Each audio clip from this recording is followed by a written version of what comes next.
Hello. Thank you all for joining us today for what we hope will be an insightful discussion on Form ADV and Form CRS and the fun annual updating amendment that we are all working on. I'm Ariana Monchik. I am a managing director here at Salus GRC. Prior to moving to the consulting side in 2018, I was an advisory chief compliance officer for a large RIA. Most of my career has been in-house, so I've gone through the pain and suffering of having to go through the annual amendment process. With me today is a great panel. We have Miriam Lefkowitz. Miriam is a regulatory attorney who worked in private practice as an enforcement attorney for the SEC and also as in-house counsel and chief compliance officer. She currently works as a subject matter expert on matters pertaining to firms with retail clients, both RIAs and broker-dealers, and has worked with a number of large and mid-sized RIAs as a consultant in connection with their settlements with the SEC relating to the accuracy of their ADV disclosures. So she brings some really great expertise, and I think will be able to provide a lot of guidance to everybody today. Also, we have Melissa Lohner. Melissa is the Chief Operating Officer and Deputy Executive Director of the National Society of Compliance Professionals and has over 26 years of experience in the industry. Throughout her career, she has held various roles, including in supervision, due diligence, compliance, fiduciary services, and operations. And her goal is to help provide forward-thinking ideas and solutions to everyday compliance and regulatory issues. And lastly, we have Sarah Scully. Sarah is the Chief Operating Officer and Chief Compliance Officer of Eaton Advisors Group, a focused financial firm. As CCO, Sarah is responsible for overseeing regulatory compliance with an expertise on the wealth management and private fund side. Prior to joining Eaton Advisors, she served as CCO and fixed income manager for Wyke Capital Management and was a member of the firm's investment committee. Sarah also recently went through an SEC exam, so she might be able to provide some valuable insight on that experience as it pertains to the ADV. Just a few housekeeping items. Just want to make a standard disclaimer that the views and opinions expressed in this webinar are those of the speakers and do not necessarily reflect the official policy or position of their respective organizations or any affiliated entities. And then the rest of this is fund disclosures that you can read at your leisure. Already did our introductions.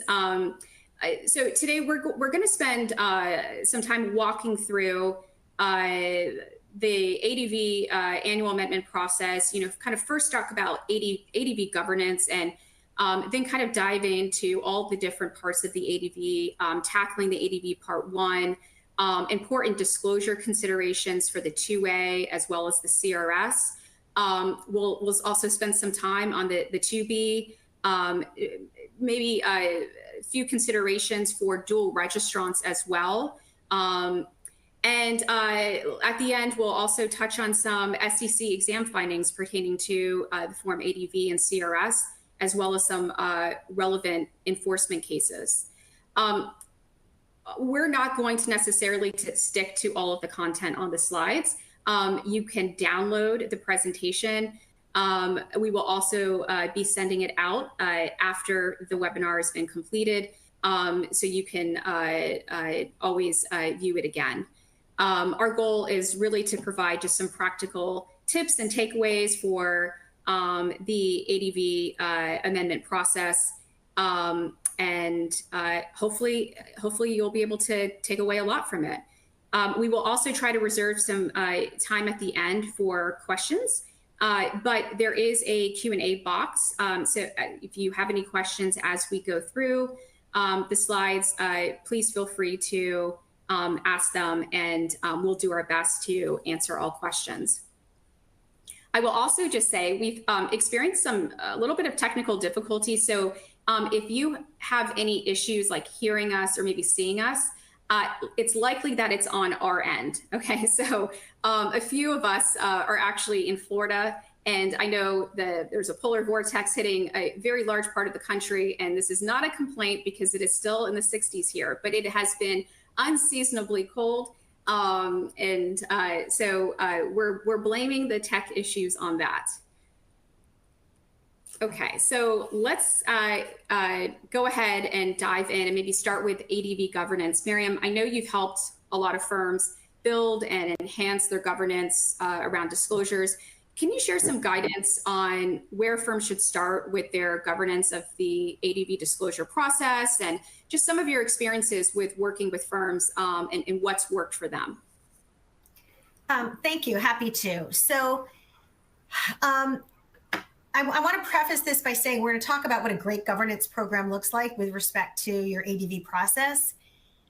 But I don't want to be very discouraging. A lot of firms aren't going to have all of this right now, and you're not going to build this entire infrastructure and governance in connection with this Form ADV. You can still have a good ADV even without it, but this is ideally what you're going to want to have to maximize protections to the firm, to the CCO, and overall what a really mature ADV governance process looks like.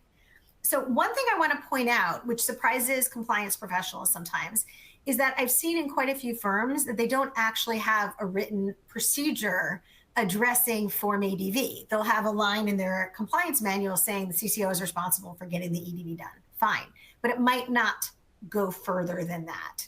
So what I propose is that firms have a couple things. One is a procedure that's going to actually incorporate most of the items on the slide, but most importantly is going to utilize a committee structure. And you know, for a firm that's brand new and has 1 or 2 people in it, or 5 even, you might not be at that stage. But once you have been in operation or in running for a couple of years, you should have a mature governance program relating to ADV. And so what's that going to look like? Ideally, by now you have a compliance committee. If you don't, you can put together a conflicts committee. And that's going to include not just compliance. Obviously you want compliance, and if you have in-house legal, for sure that they should be included. A lot of firms include their outside consultants in this process, and it's a strong practice. But you need finance there. You need product experts. You're going to need marketing. You really need to have members to identify conflicts from all areas, because compliance isn't going to have the same level of insight. What I like to do is look at the what I do is my conflicts committee, which meets throughout the year, the first quarter is dedicated to disclosures. So do I have a separate disclosure committee? I don't know, but I do have the same group of people. And what's really critical is assigning each part of the ADV, just like each conflict, to a member of the committee.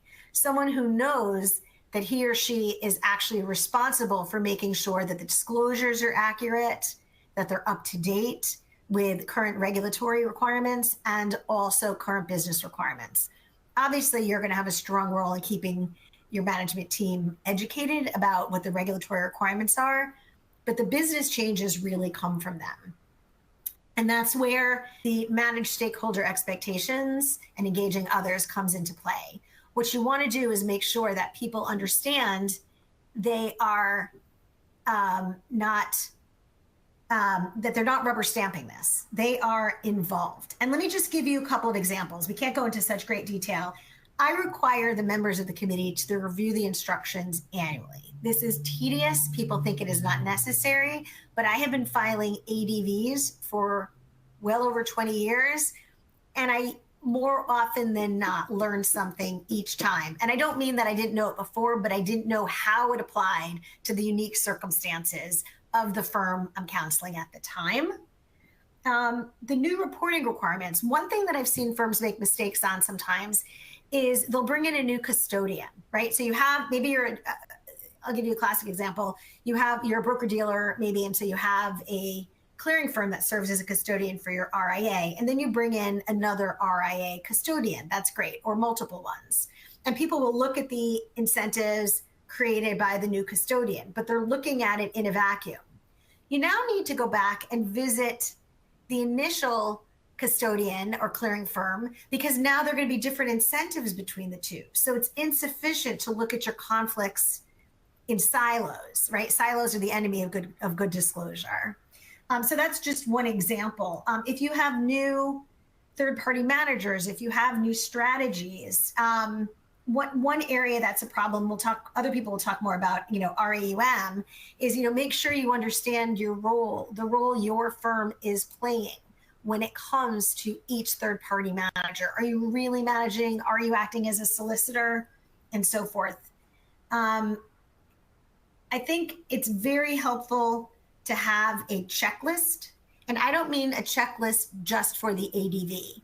I have a checklist for every new product, program, initiative of the firm. And when I bring in a new custodian, for example, I'm going to see what assets do we have on there. I'm going to look at, do we have custody? Maybe we have custody over, what I found is that oftentimes we'll have custody over most of the assets, but not over the IRA assets, because all withdrawals from my IRA accounts need client signature. So you've got LOA differences. It's not all one bucket.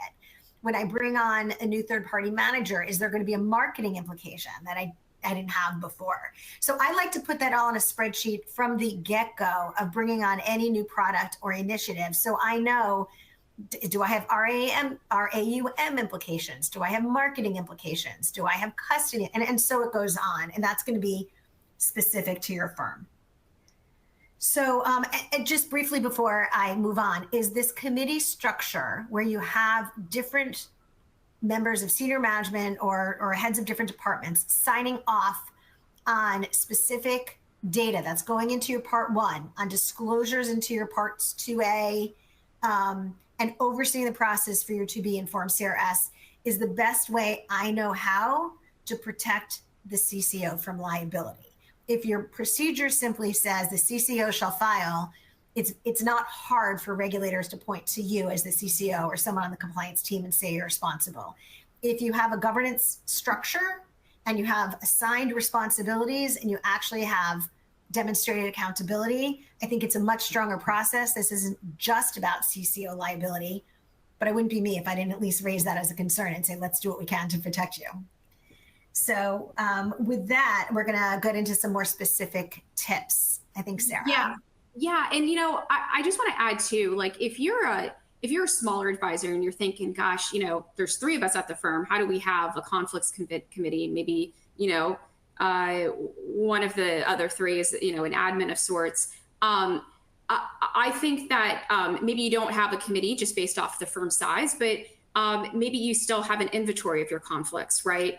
And if you're working with a consultant like Salus GRC, then you can, make sure to have conversations with the consulting firm about any new conflicts that were identified throughout the year, or walking through those conflicts as they arise, like throughout the year. So that way they can help you with the inventory of your conflicts. So with that, we'll kind of segue into tackling the Form ADV Part 1. Sarah, you're an in-house CCO. You have to go through the fun process of doing this amendment every year. Can you walk us through, maybe provide some tips on how you tackle specifically the ADV Part 1 and any struggles that you face? Yes. I think one of the key things is making sure you allot yourself enough time to get the data, review the data, and make sure you're accurately reporting on the data. There's a lot of information that goes into the ADV Part 1, and as a CCO, you sometimes just need help from others at your firm.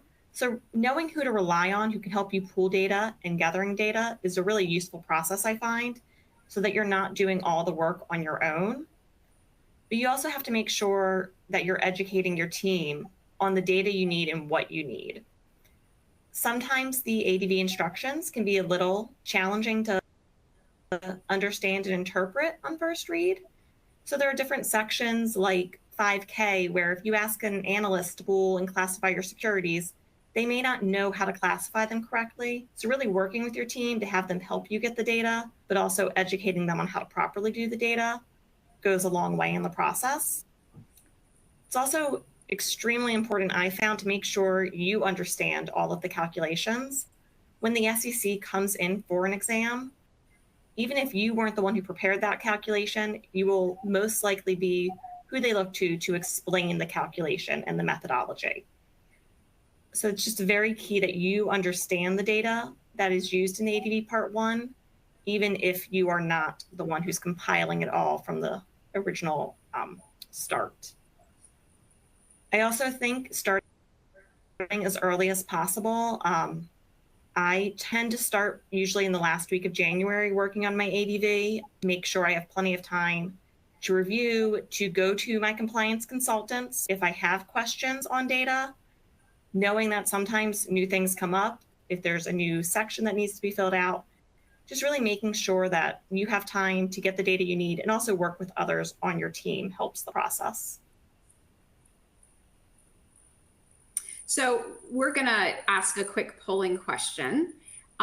Just interested to see if anybody or who has already started preparing for the Form ADV Annual Updating Amendment. So are you on it? Are you waiting on data? Or is it like, hey, it's only January, we've got time? And so while we give everybody some time to complete the question, I'm just going to ask the other panelists, because we've all worked in-house and filed ADVs. When did you guys start the process? I know Sarah just said, she usually starts the end of January. Melissa and Miriam, what about you guys?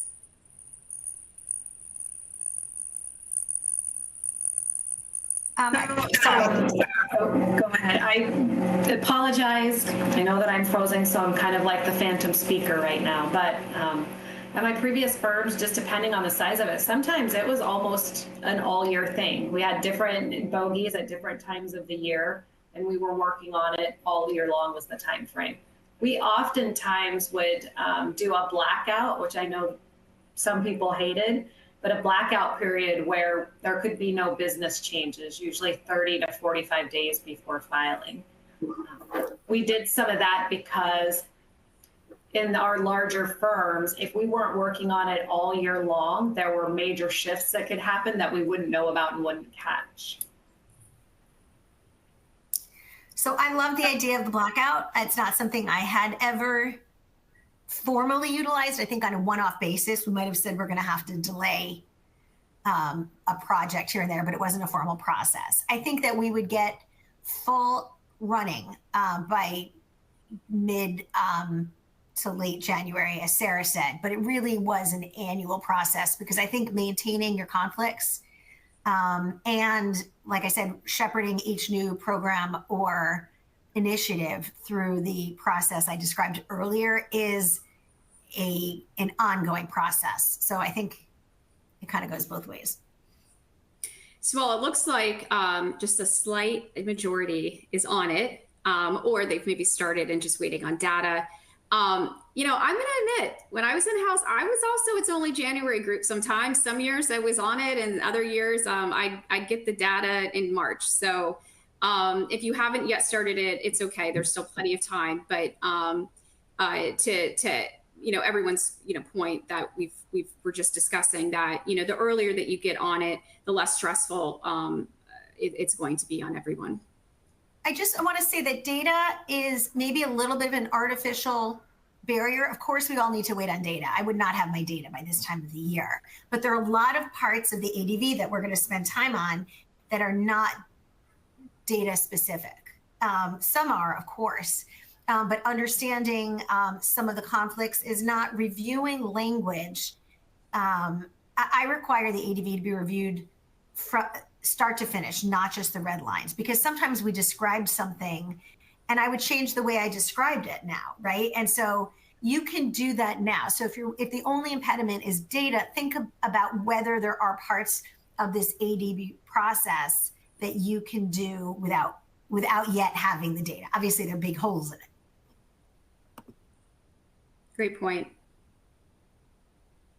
So, we wanted to also just touch on a few hot items in the part one. And when I say hot, it means the SEC tends to focus on these items more than others. I think certainly the calculation of your regulatory assets under management is going to be, the probably the biggest one that's focused on, as well as your RAP program, regulatory AUM. I have the pleasure of working through SEC exams with a lot of clients and firms that I work with, and there was one that went through an exam, and the SEC was questioning how the firm reported their RAP program AUM. If you have a RAP program, you're familiar with the section that, where you put in whether you're the sponsor of the program or the portfolio manager, or maybe the sponsor and the portfolio manager of the program. And there's a note, this really small note right under that section that says, if you are the sponsor and portfolio manager, you add that regulatory AUM in that field, but you don't also list it in the sponsor field or portfolio manager field. So this firm followed those instructions. And the SEC during their exam questioned that and why they reported it that way. And so I actually had to point out to them that little note on the ADV. And sure enough, they said, you know what, we never saw that note.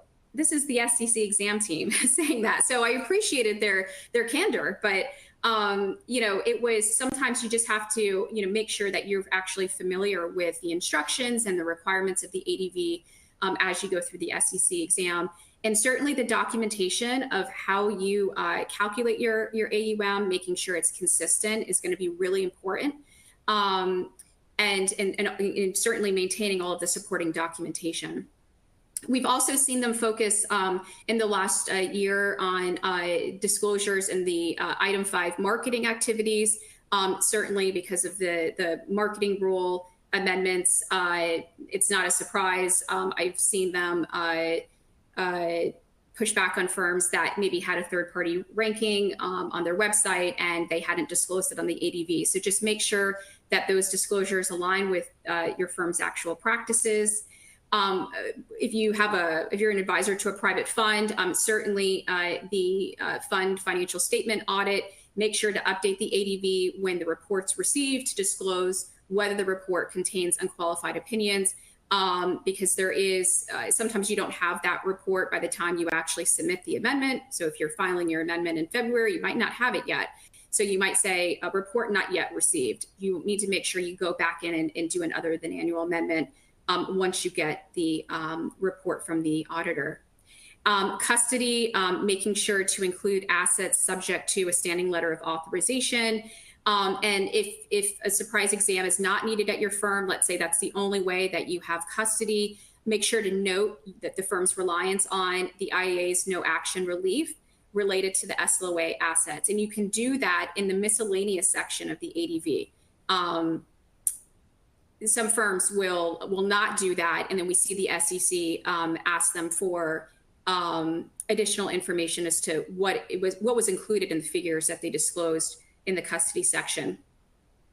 And then small things like making sure that the owners and officers in the Schedule A, the ownership percentages are correct, and also that they match the corporate documents. So we've seen this where if you're structured as an LLC and the title is for the individual, the officer is, let's say managing principal. We've seen the SEC come back and say, no, that should be managing member or member.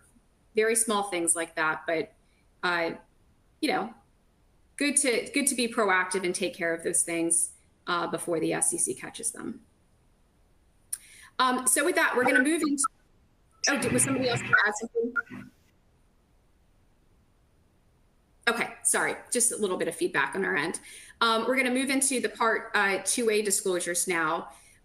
Melissa, you've spent so much of your career in-house and certainly have a lot of experience crafting appropriate disclosures for the ADV for sure. Can you kind of take us through how you've effectively managed the ADV disclosure process? Sure. And, this is a really good example of where it ties into some of the things that Miriam talked about from a governance perspective. And one of those is when I was looking at a firm's practices, I often would bring in the business owners as well. to make sure that what we had disclosed was in line with the way they thought the business was working, or vice versa. The way that they thought the business was working was actually happening correctly and disclosed in the ADV. And as part of that governance, I would oftentimes have them sign off, explaining to them and educating them that if the regulators are really wanting to dig deep into this particular session, you're who we are coming to. So I want to make sure that what is in here is disclosed to the way you understand it. So if you're sitting in front of a regulator, you can actually explain it to them and feel comfortable doing that. And I think a lot of this goes back to, again, having a good governance. And Ariana, to your point too, you can have governance even in a small firm, right? If you have 2 or 3 people, it's important to understand, if a regulator comes in, who are you going to explain this particular portion of the 2A? And are they fully knowledgeable about what's in the 2A and what it means? And I think that goes into as well, when you're considering adding disclosure to something. You know, we have down here cybersecurity and AI, a lot of people are talking about, but there's a lot of things that are always shifting, right? Your business services. Are you providing financial planning, which you didn't do in the past? Are you adding a new custodian? What does that mean? How does that affect your processes? And making sure that those business owners or those individuals that would be talking in front of the regulators understand the disclosures, but also understand what it means when they're in that ADV 2A. I think we've heard the regulators say a lot, say what you do and do what you say. And you want to make sure that that's true in your ADV as well. I also always think of the 2A sort of as a wrapper to everything you do in your RIA, right?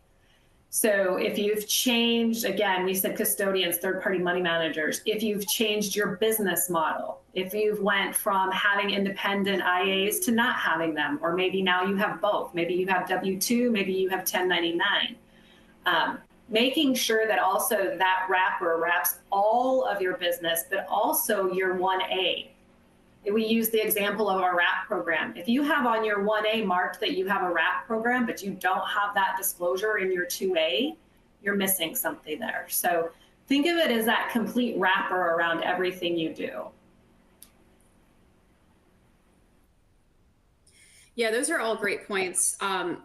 Certainly, like the SEC, we've seen they gave a shout out to AI in the 2025 exam priority. So I think it's a great opportunity to just be proactive and to add, you know, general risk related to AI in your ADV. Because I always like to say to firms, even if you think that you're not using AI, there's a high probability that a service provider that you're using might be using AI or have an AI component to part of the system, right? So it's, you know, I think good to, you know, be proactive when it comes to your disclosures.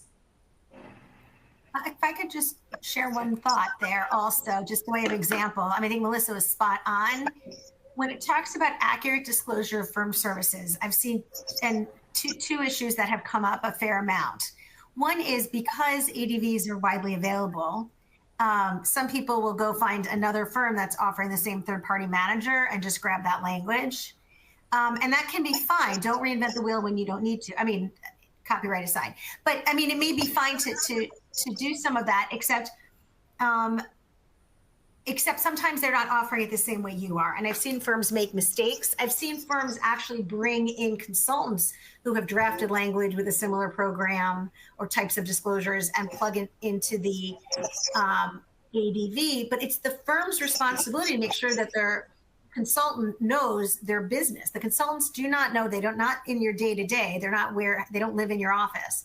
So if they provide something, you know, I saw a firm recently that had really good tight disclosures on money markets and revenue sharing and markups, except they didn't offer a money market, they offered a bank sweep. And so, you know, your consultants can only help you with what they know, make sure they understand. And so a lot of that language was useful, it just was wrong. And that was something the SEC wasn't going to be happy about. So just be careful. The other point about describe material changes fully is there's a serious tension here. The instructions to Form ADV 2A, which we just said, read each time, say this is not a prospectus, don't put absolutely everything in there. And yet, if you read the recent enforcement cases, some of which we'll talk about later, or these examination findings, the SEC has moved away from that.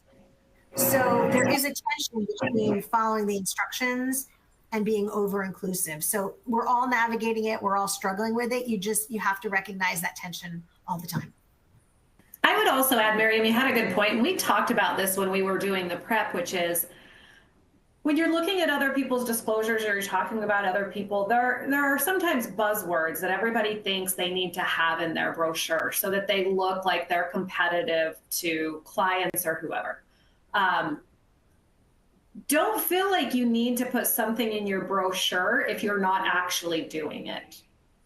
That can actually harm you on the flip side. When the regulators start to dig in, what is your process for a certain business?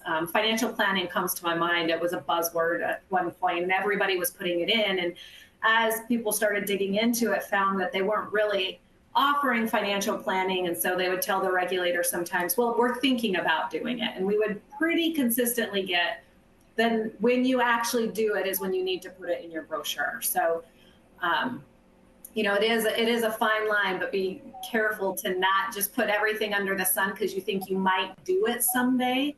It should be reflective of the services you're actually doing and make sure you understand what the services are that you're providing.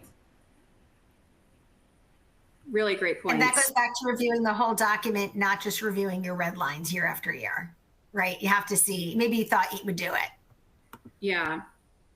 And I think it's a nice segue into the Form CRS too, because, you know, there's certain important disclosures in the Form CRS, but you have such limited space, right? So the CRS is much more prescriptive than the ADV. And if you are solely an RIA, you've got 2 pages and you have to follow the instructions to a T. And so making sure that there's consistency between the disclosures in the CRS and ADV is certainly important as well, especially as it pertains to conflicts. We just wanted to spend a few minutes on CRS to kind of talk through some things that a lot of questions that we get from firms and just on the CRS. And oftentimes we get questions about if there's a change to the CRS, you know, what do we do? And so you just need to make sure that that's redlined and either, you know, provided to the client with some sort of summary of material changes or the redline version so they can actually see or highlighted the change so they can see what's changed. And the form has to be updated and filed within 30 days whenever any information becomes materially inaccurate, okay? And then it has to be delivered to clients within 60 days of the material change. So not 60 days after you file, 60 days of the material change. So there are some differences there between the update to the ADV versus the CRS. I think the most questions that I get personally related to the CRS is the financial professional compensation question. The way that it's worded is a little confusing, and as well as the disciplinary history requirements. So just wanted to spend a few minutes going through that. And I wanted to share something interesting as it pertains to financial professional compensation. I was working with a firm through an SEC exam, and the SEC felt that the firm needed to disclose in this section of the CRS that the CCO received a bonus. And then that was a conflict because it would incentivize the CCO to maybe turn their head and look away from certain activity in order for the firm to be more profitable. Because if they're more profitable, then that means that the CCO could get a bonus. And so I can't say that I was in agreement with the SEC's view on that, and I, you know, kindly pushed back with them on that topic. But you know, that was their view, and so you know, it kind of goes back to the discussion at the beginning about governance and having a conflict inventory, a conflict assessment throughout the year. You know, certainly compensation is going to be one of the biggest conflicts and probably the one that's most important to disclose. As it pertains to disciplinary history, I think unless you're a very small firm, most firms in the industry tend to have to say yes to this because it captures not just any disciplinary events at the firm, but also of financial professionals, such as an IAR, that may have gotten a client complaint at some point in their career. So that is on their Form U4, and then that triggers a yes response to that question. So I just want to point that out. It also varies from the disciplinary disclosure requirements in the Form ADV 2B brochure supplement, which we'll get to in a minute. So with that, we've got another polling question. Do you have a process for reviewing ADV and CRS disclosures to ensure they align with the firm's policies and practices? Is it maybe conducted as part of your annual updating amendment, conducted as part of the annual compliance review, conducted maybe as needed throughout the year, or do you not have a formal review process currently in place? And to my co-panelists, how did you guys approach review of the ADV disclosures? Melissa, I think that you had kind of touched on that you'd like to do that kind of throughout the year. Yeah, we did it as a sort of a consistent thing, right? Especially when I was at the larger firms where things were always changing. So we wanted to make sure that we were reflective of the business as it was happening.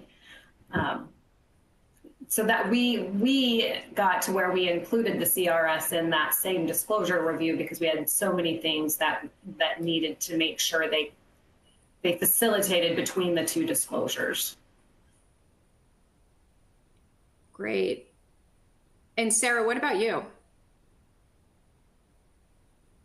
Throughout the year as things are going on, but I do take extra time when I'm doing my annual compliance review to just really make sure that as I'm doing that review, everything that has changed at the firm during the year has been captured in our ADV and that we make any necessary adjustments and additional disclosures as needed.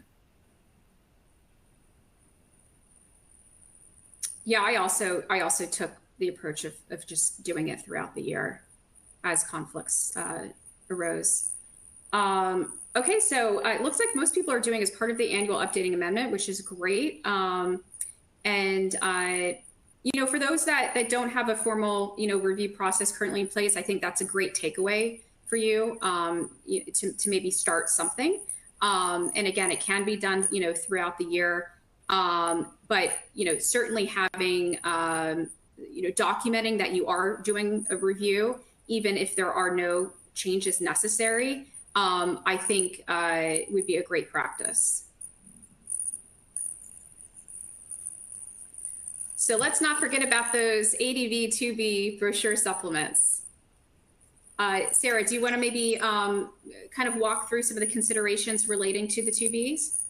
Yes. So I have our IARs sign off on their 2B and their U4 every year. I give them all a copy of what we have on file for them. I give them a deadline to give me any updates and changes, and I do make them let me know in writing that they have reviewed the document, just as a way to ensure that we do have the most current information, that nothing has changed, that something didn't slip through with activities that need to be reported, or just really anything going on. The disciplinary information, I always review that closely. It's important to remember, as Ariana mentioned, that the requirements are different for the ADV 2B versus the Form CRS, and really making sure the team understands that. I know when we first did our Form CRS, that was something we had to educate senior management on, just because they were used to the old rules. And also the economic benefits, making sure anything that would be material in someone selecting that advisor really needs to be disclosed. So are they receiving bonuses based on the number of sales? Do they receive compensation for insurance, earn-out payments, loans? It's really important just to make sure you're giving potential clients a full picture of what the advisor, how the advisor is compensated on this form. Great. We wanted to also spend a few minutes walking through some considerations for dual registrants or advisors with an affiliated broker-dealer. Melissa, do you want to maybe kind of start with some thoughts on that?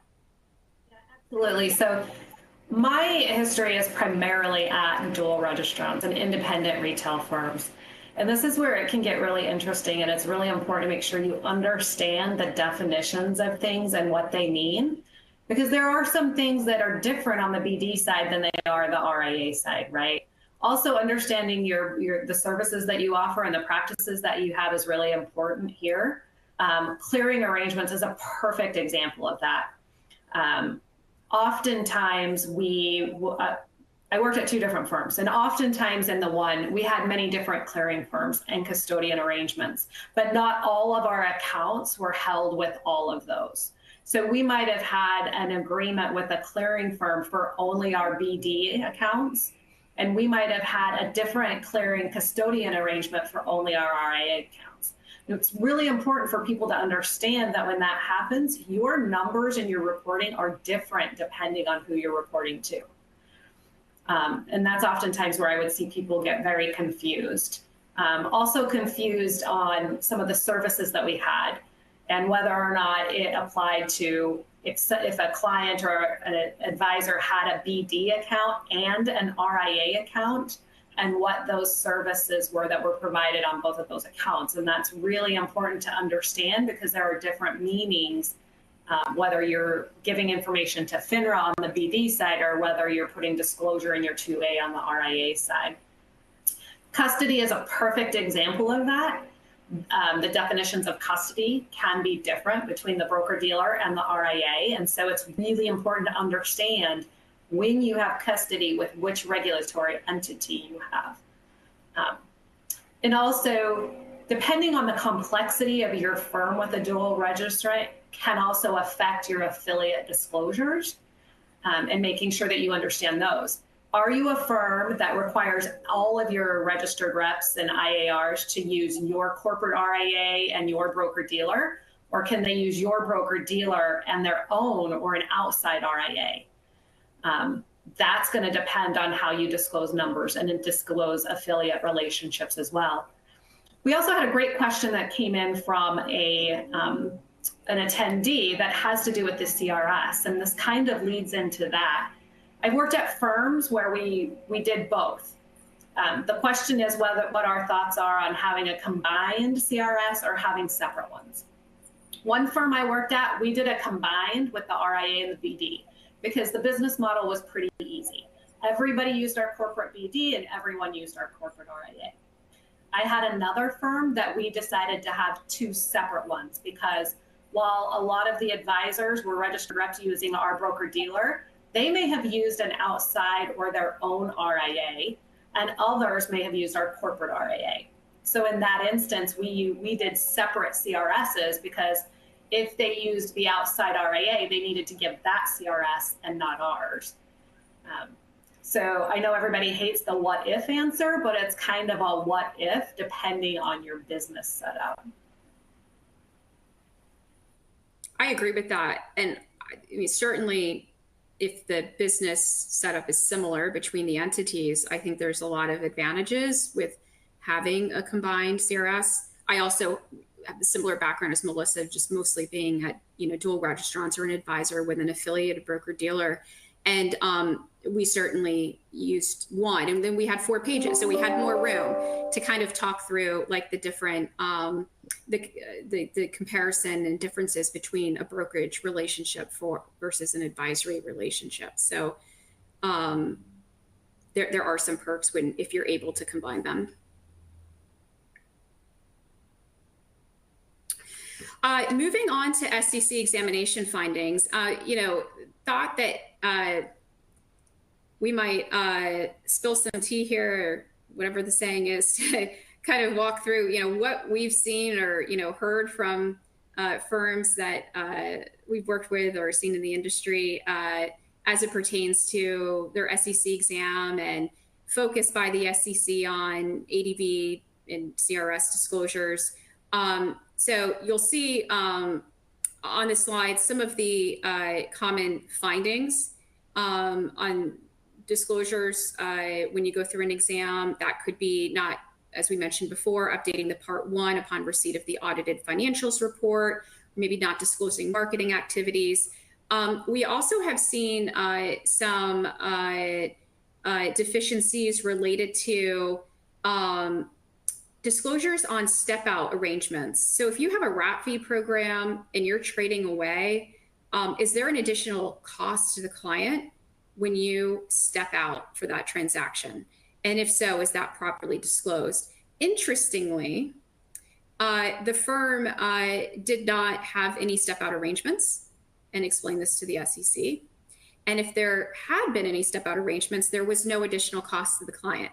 And the SEC still wanted disclosure in the ADV saying, if there was a step-out arrangement, that there would be no additional cost to the client. Also, thinking about how you have custody, making sure that's properly disclosed. The SEC will certainly focus on that.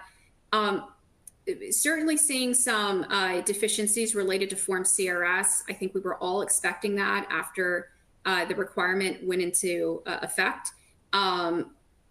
And, you know, one firm I worked on an exam with, it was the Boston region of the SEC.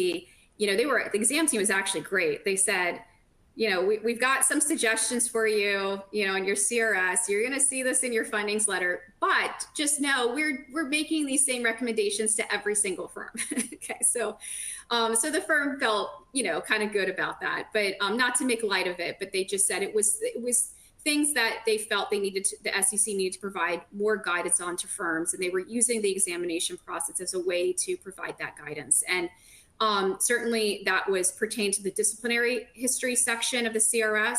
So there were some firms that, you know, they like to put in some explanation as to, you know, why the answer is yes, and you're not permitted to do that. Okay.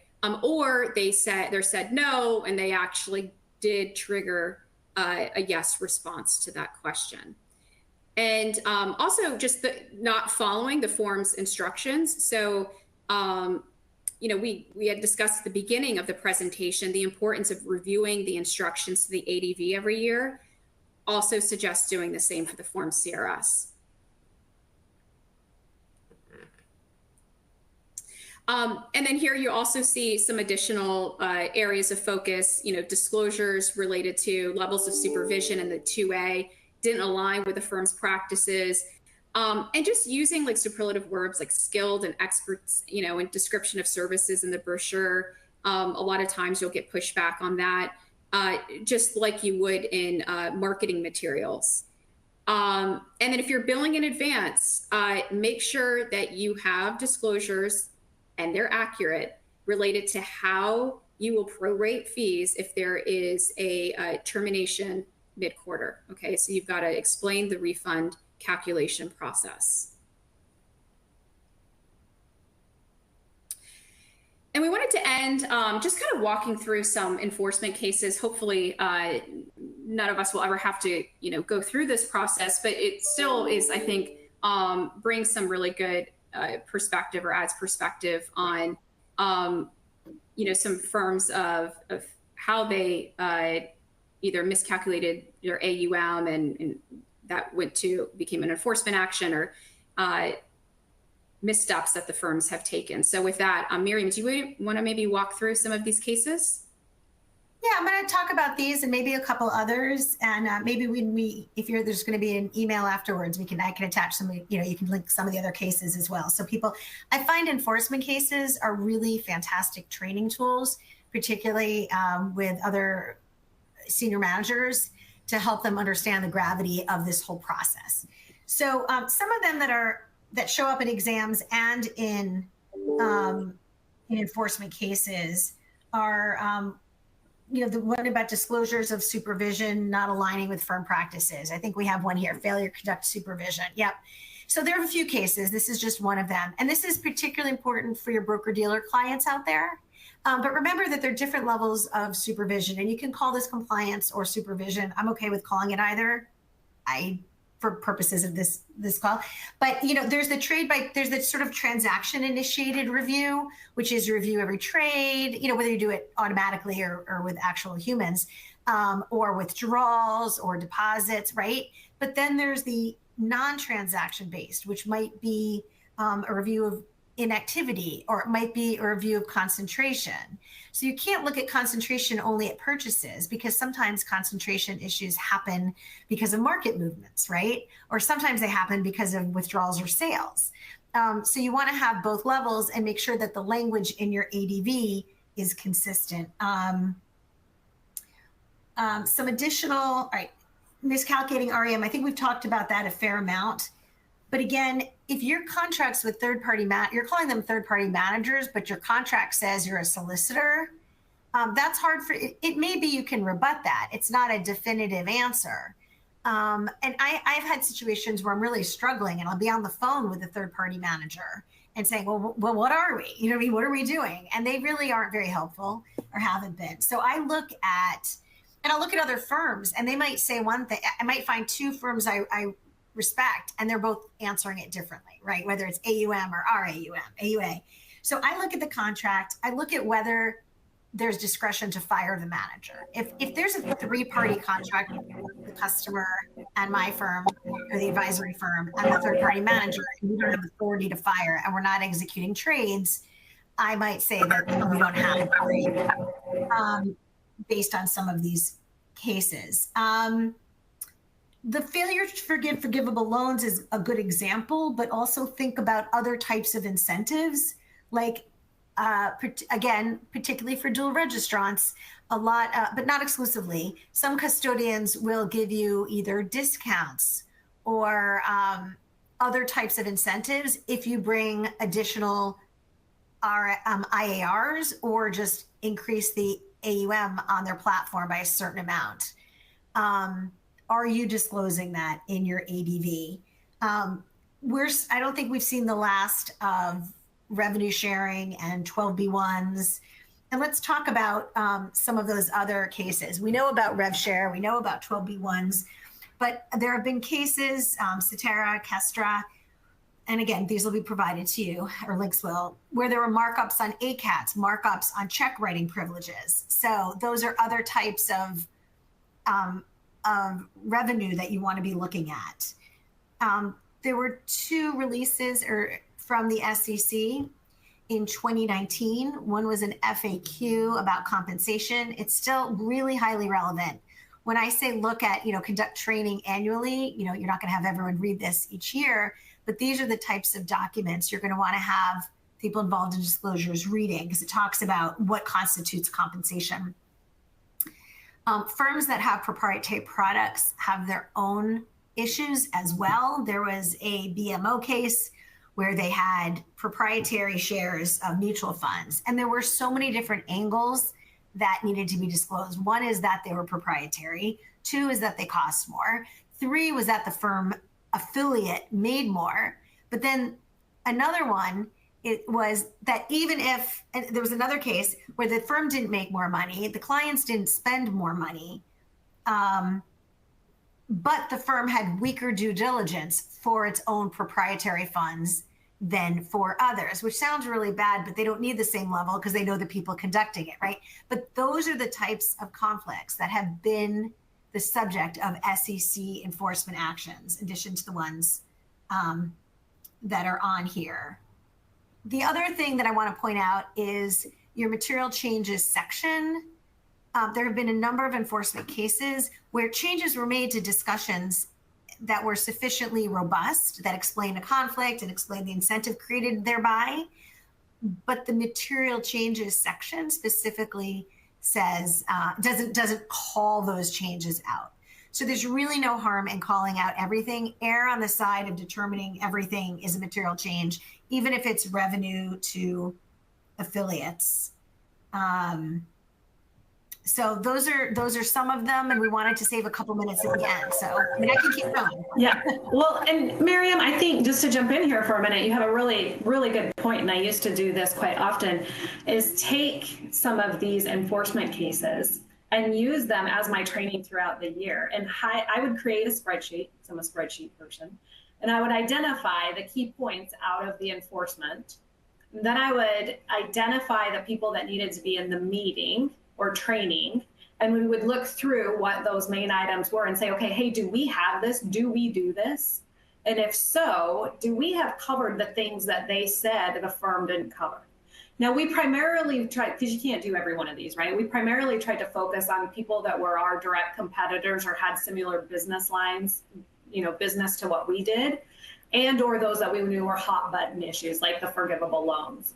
And then we would document what we discussed, what the decisions were made, and if there were any action items out of that, such as updating our ADV. And I will tell you, there are two cases or two examples where that worked for us, for lack of a better word. One of them, we were able to show that to one of the regulators when they were doing an exam and show them the rationale that we had and that we'd actually put thought into this and where what we determined and kind of where everything went. And they were like, oh, that's, you know, basically great. We probably would have sent you to enforcement, but we see you're actually looking at this stuff. You have a rhyme and reason for it, so fine. We have another one where they came back and said, oh, that's great that you have this. We think you're wrong, basically. Like, we don't agree with it. But because of that, it's not going to be as big of an issue as it originally was going to be. And so I love think that. Yeah. Sorry, we tried to do the same thing. And what I would make sure to do, Melissa, you may have done it as well, is keep those records as part of your 20647, right? Just because it didn't, you know, at the beginning of the year, you may have an outline of what you're going to be reviewing, and then you get an enforcement case that makes you think and conduct this outstanding deep dive. I would now consider that to be part of the 20647 review.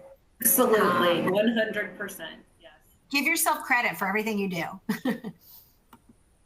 And hold the other stakeholders accountable as well. If you're not, you know, it's a very small firm where you're handling, you know, most, if not all of the process. You know, I know personally, I had, you know, gone through experiences where, you know, new agreements were signed and there was some sort of kickback and I wasn't informed of it. And so how can I make appropriate disclosures for the firm if I'm not aware of, you know, new rev sharing arrangement or, you know, some sort of even indirect compensation. So, you know, Melissa, to your point, I think that, you know, that education is key, right? You know, kind of using these enforcement actions to educate others at the firms of the importance of involving compliance is part of, you know, discussions of, you know, new relationships, new arrangements, things like that. So with that, we have, it looks like just another minute or two for questions. Thank you all for attending. If you have any questions, you can just go ahead and submit them in the QA. If not, we appreciate you joining us, and we will follow up with a copy of the link that can be downloaded to receive the presentation, the deck. And our next webinar on February 27th will be elevating your annual review. So please make sure to join us on that. Thank you so much.